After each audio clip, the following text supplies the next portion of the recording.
Subscribe now and press the bell icon. Never miss an update.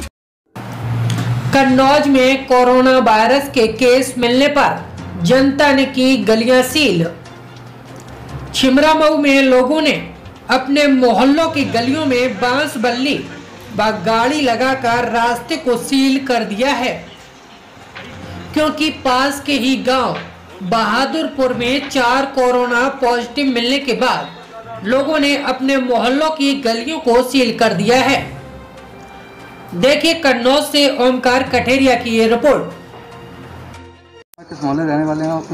गौरव त्रिपाठी नाम है हमारा, बनवारी नगर मोहल्ले में रहते हैं, छिबरामऊ के। आज आपने जो गली इस तरह बंद की है, क्या कुछ? देखिए, गली बंद करना वैसे तो कानूनन अलाउ नहीं है, लेकिन हम लोग अपनी सेफ्टी के लिए गली के लोग ये चाह रहे हैं कि बाहरी लोग किसी भी वजह से ना आ सकें यहाँ पे। वैसे तो देश में कई अफवाहें चल रही हैं, आप देख रहे हो लगातार वीडियोस को, कोई थूके कर रहा है, कोई दीवारों को छू रहा है, तरह तरह की। यही चीज़ों को सोचते हुए हम लोगों ने सोचा शायद बाई चांस इनमें जरा भी सच्चाई हुई तो उससे हम लोग पीड़ित ना हो, इसलिए हम लोगों ने अपनी आत्म सुरक्षा के लिए काम किया है। देखा चला कि आप आए दिन कोई ना कोई मिशन चलाते रहते हैं, इस तरह आपका मिशन चल रहा है। मिशन तो देखिए मोदी जी ने भी अपील करी थी पहले दिन से ही कि आप लोग सब लोग अपने पड़ोसियों को ख्याल रखें, गरीबों को ख्याल रखें, क्योंकि सरकार अपने स्तर से प्रयास तो हर तरह से कर रही है, लेकिन हमारे देश का दुर्भाग्य है इस लॉकडाउन में कि कोरोना वायरस से ज़्यादा खतरा जो भुखमरी का है, और उसका कारण गरीबी जो आज तक हम लोग कंट्रोल नहीं कर पाए हैं। इन्हीं चीज़ों को देखते हुए मिशन पड़ोसी करके एक अभियान चल रहा है, जिसमें जो हर आदमी अपना पड़ोस का घर देख रहा है। अगर वो सुरक्षित और पेट से भरा हुआ है तो 100% पूरा देश इस भुखमरी कगार पे नहीं आ पाएगा इस लॉकडाउन के दौरान। आने लोगों का संदेश इस समय सभी के लिए बस एक ही होना चाहिए, संकल्प होना चाहिए संदेश ज़्यादा, कि हमें कोरोना को फैलने से बचाना है, उसकी कड़ी का एक माध्यम नहीं बनना है, उसका कैरियर नहीं बनना है। देखिए, जहाँ तक जो आपने सवाल पूछा है कि कोरोना से लड़ने का नगर क्षेत्र में, तो केवल नगर क्षेत्र की बात करना मेरे लिए उचित नहीं होगा। मैं छिबरामऊ विधानसभा का प्रतिनिधित्व कर रही हूँ, तो मुझे लगता है कि मैं जो भी बात आपको बताऊँ वो पूरी अपनी विधानसभा के बारे में जानकारी दूँ। अभी तक यहाँ पर 2 क्वारंटाइन सेंटर बनाए गए थे, बल्कि 3 कहना चाहिए। एक छिबरामऊ नगर में श्री राम गेस्ट हाउस में था, एक जमादार विद्यालय में था, एक उधर तालग्राम में IIT में था। इन 3 जगहों पर लोगों को रखा जा रहा था, जो लोग बाहर से आए थे उनके क्वारंटाइन सेंटर थे। इसके अतिरिक्त तमाम समाजसेवी संस्थाओं के माध्यम से, सरकार की कम्युनिटी किचन से, PWD विभाग से आदरणीय मौर्य जी के माध्यम से, और मेरे भी व्यक्तिगत जो मेरे प्रयास थे उनसे भी जो भोजन की व्यवस्था जो लोगों को दे सकना था वो हम लोग सब मिल करके कर रहे थे, ताकि लोगों को किसी प्रकार की दिक्कत महसूस न हो। लेकिन अभी जब 15 तारीख से राशन की व्यवस्था, ये 5 किलो चावल प्रति यूनिट फ्री की आई है, तो हम लोग पूरे सब मिलकर के, सभी कार्यकर्ता बंधु और हम सब लोग मिलकर इस प्रयास में लगे हैं कि ये सरकार ने जो व्यवस्था भेजी है वो उन सब के हाथों तक सुरक्षित पहुँचे। इसके लिए हम सब लगे। स्कूलों में जो फीस माफ़ी के लिए कुछ ऐसा सरकार ने सोचा है कि ऑनलाइन पढ़ाई करके वो अपना फीस माफ जाती है, इस बारे में सरकार क्या सोच रही है?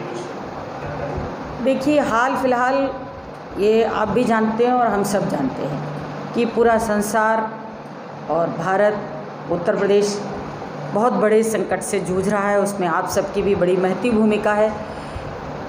क्या सोचा है? सोचने को तो हर पल, हर क्षण, हर कदम पर उत्तर प्रदेश सरकार और भारत सरकार मिलकर के प्रयास कर रही है कि इस वैश्विक महामारी के समय पर जनता को जितनी ज़्यादा से ज़्यादा राहत हो सके वो दी जाए, और प्रयास यही है कि फीस माफ़ी के बारे में सब लोग मिलकर के एक प्रयास करेंगे।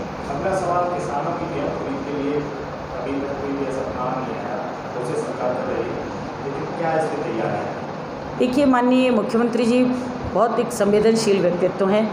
किसानों को लेकर के वो हमेशा पहले भी चिंतित रहते थे, और अब आज की तो बात ही आप छोड़ दीजिए। उन्होंने कहा है कि किसानों की खरीद के लिए कोशिश की जाएगी।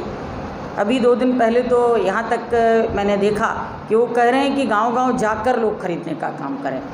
फिर अब धीरे धीरे मुझे लगता है कि उसका कुछ नया प्रारूप बन करके जल्द ही हम लोगों के बीच में आ रहा है, वो हम मिलकर के सब आपको जानकारी देंगे। एक आखिरी सवाल, पुलिस प्रशासन को जो उनकी जिम्मेदारी है, किसान जब घर से बाजार के लिए आता है तो कोई ऐसी चीज़ें नहीं, घोड़ा खरीदना है, कुछ नहीं, प्रशासन द्वारा थोड़ा वो डरता है, कहीं ना कहीं डरता है प्रशासन से, वो पीड़ित भी हो रहा है, इस बारे में कुछ थोड़ा सा इस बात को मैं समझ सकती हूँ, क्योंकि मैं देख रही थी कि राशन कोटे की दुकानों पर एक व्यक्ति, एक कोटेदार अकेले ये काम नहीं कर सकता है, तो उसके यहाँ 2 तौलने वाले भी आते हैं, 2 अंगूठा लगवाने वाले भी लोग होते हैं, और वो ग्रामीण क्षेत्र से आते हैं। जब वो और उनको दे भी दिया गया है, ब्लॉक से दे दिया गया है, ब्लॉक से उनको पास दिया गया है कि वो, लेकिन कभी कभी ऐसा होता है कि हमारे पुलिस के जो नौजवान बच्चे हैं वो पास देखने से पहले ही इस तरह की कभी कभी कर देते हैं। तो इसको लेकर के बराबर मेरी अधिकारियों से बातचीत हो रही है, और मैं निरंतर इस बात के लिए प्रयास करती रहती हूँ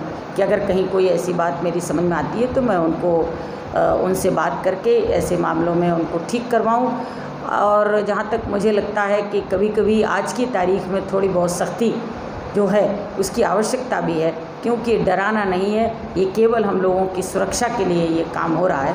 हम सब लोग मिलकर सहयोग करें तो ये इसके अच्छे परिणाम